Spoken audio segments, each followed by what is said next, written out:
బయటపడి పద్ధతి. ఆశీనులు కండి స్వామి.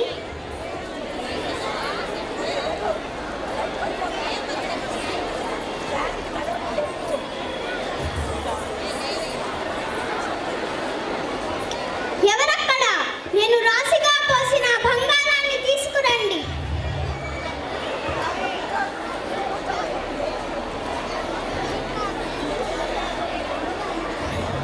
సరితూగలేదు తల్లి. నా 7 వారాల నగలు దీంట్లో వెయ్యండి.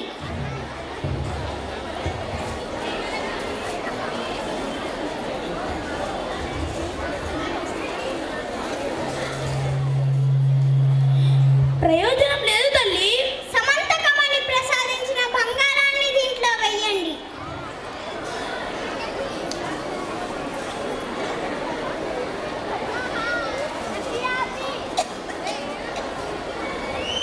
సరితూగలేదు తల్లి. సఖీ సత్య, నీ వద్ద ఉన్న బంగారం ఇంతేనా? ఈ మునేశ్వరుడుకు నేను బానిసగా పోవాల్సిందేనా? నీవు లేనిదే నేను జీవించలేను సత్య. ఆందోళన పడకండి స్వామి, మిమ్మల్ని వదిలి నేను మాత్రం ఉండగలనా? ఏమో దేవి, మనకి ఎడబాటు తప్పేటట్టు లేదు. అంత మాట అనకండి స్వామి.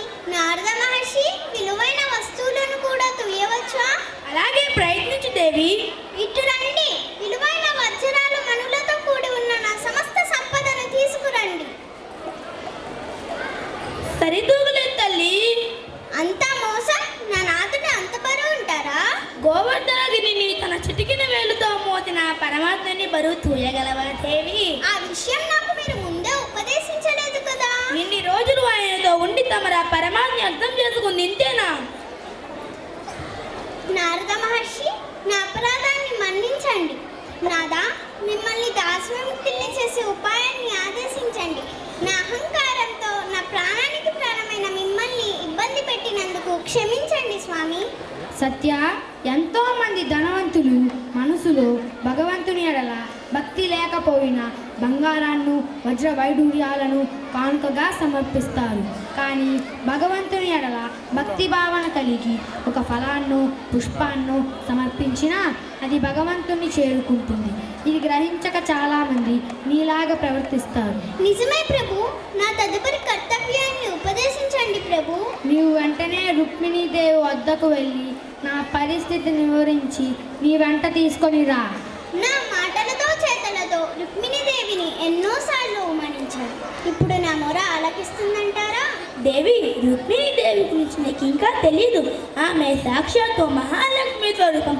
నీవు వెంటనే ఆమె దగ్గరికి వెళ్ళు. ఆమె తప్పక వస్తుంది. ఆజ్ఞ ప్రభు. నారాయణ నారాయణ. అక్క, నన్ను క్షమించు అక్క. నా అపరాధాన్ని మన్నించు.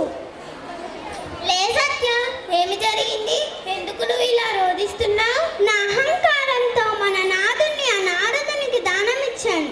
ఇప్పుడు ఆ ముని నీవు సరితూయగల సంపద ఇయ్యలేదు అని మన స్వామిని వేరొకరికి అమ్ముతాను అంటున్నారు. నీవు రా అక్క. అది నాకు మాత్రం సాధ్యమా?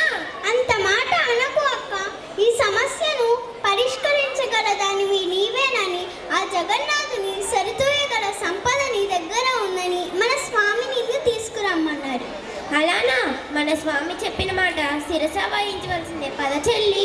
ఇలా వట్టి చేతులతోనా? లేదమ్మా, తులసి దళం తీసుకువెళ్దాం.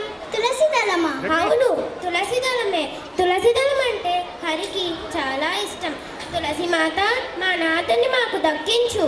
తులసి మాత, నా పాదాన్ని మన్నించు. ఇక నుంచి నేను కూడా రోజు నీ పూజ చేస్తాను. లోపల పుట్టినాడు కృష్ణుడు. నా తీయమను ఫేస్ కనబడితే అలా తీద్దులేదు. రెండు ఇలాగ ఓపెన్ చేయమని. నాథమునిలకు ప్రణామములు. ప్రణామములు మాతా రుక్మిణి. రండి, మీ నాదిని తూయగల సంపద మీ దగ్గర ఉందేమో పరీక్షించుకోండి.